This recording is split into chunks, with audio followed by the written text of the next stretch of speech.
3 straight games for you, double-digit rebounds, just kind of seeing a lot more presence there. Is there anything that you've done internally or just to kind of get back to that part of your game?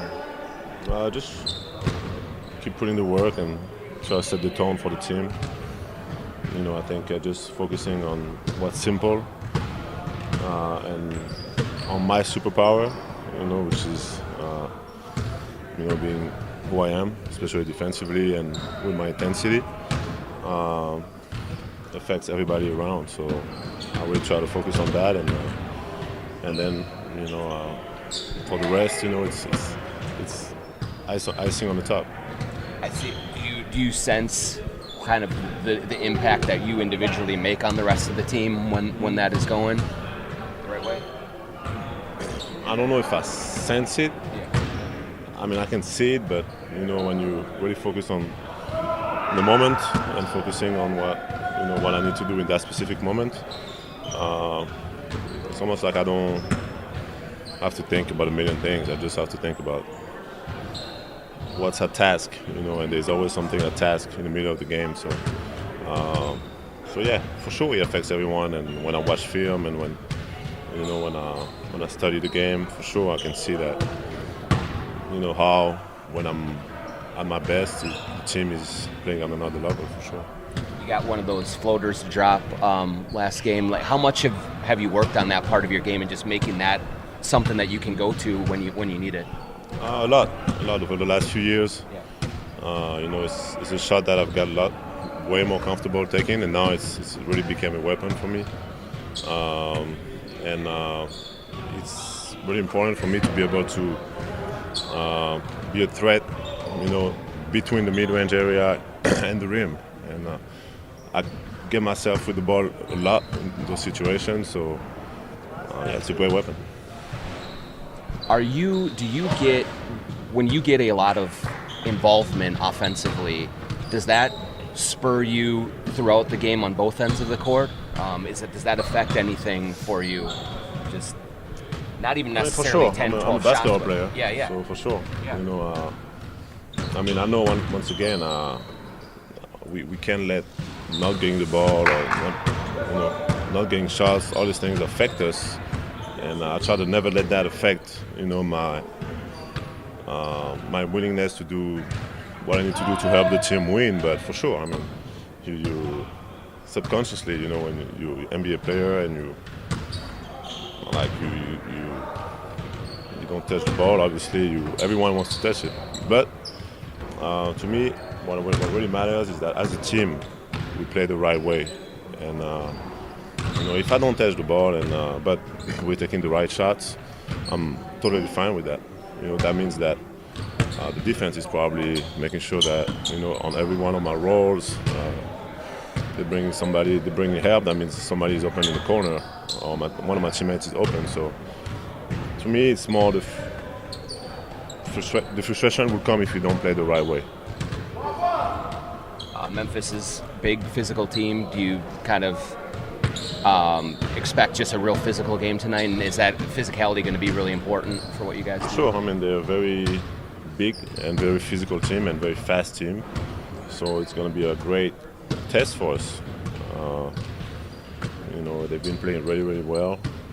And we haven't seen them this year yet. So it's definitely going to be a good challenge for us. As a veteran facing a rookie, like they have Edie, big dude, rookie, how do you have different approaches when you're facing a first-year player, just like in terms of not really anything that way? Or?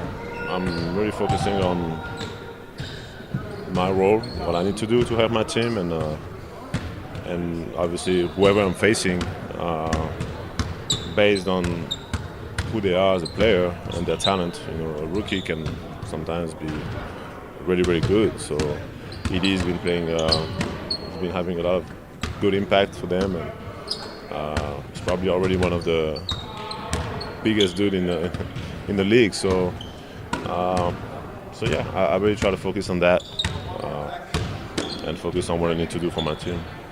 Rudy, Ant's been on an offensive tear. When you're watching film, what do you notice is kind of the biggest change that he's had over the last 3-4 games? I think he's shooting the ball really well. The last, when you take away Detroit, I think he's making the right play for the most part, which is what I think helps us, win games.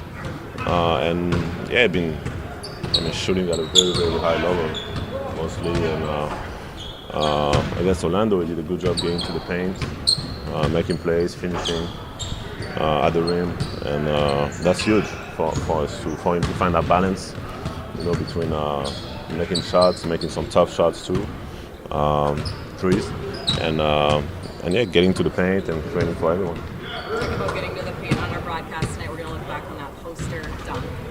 The dunks you've seen up close for Ant, where would you rank that one the other night?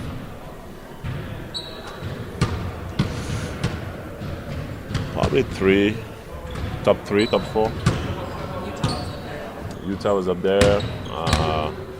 The one against Houston a couple years ago was nice.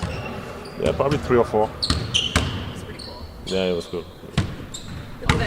It looks like Finch has been going back to the kind of lineup with you and Nas, Mike, Jaden, and Ant, the last year's starters when Cat went out. What's that comfortability like with that lineup, and just how nice is it to kind of get back to playing with 5 guys that you've had hundreds of? I think it's great because we can, the game is flowing, the ball is moving, and yeah, it's a lineup that it's almost like we've played with that lineup for the last 2 years a lot, and it's had a lot of success. So I think it's smart for coach to go to that lineup as much as we can. One last one, Rudy. Where's this team at? Just with the frustrations after Detroit, where's everyone at? How together does everyone? We focusing on today. When we have a good opportunity, and what's behind is behind. We've been playing. We've been winning the last 3 games, so it's really about winning today and keep getting better, keep having fun, keep learning, and take every day's challenge. That's it's a long season, and we know that we have all the keys in our hands. It's the West is so tight. A couple games can get you to the top or get you down. So just focusing on ourselves and focusing on who we can be as a team, and I think we can be at the top.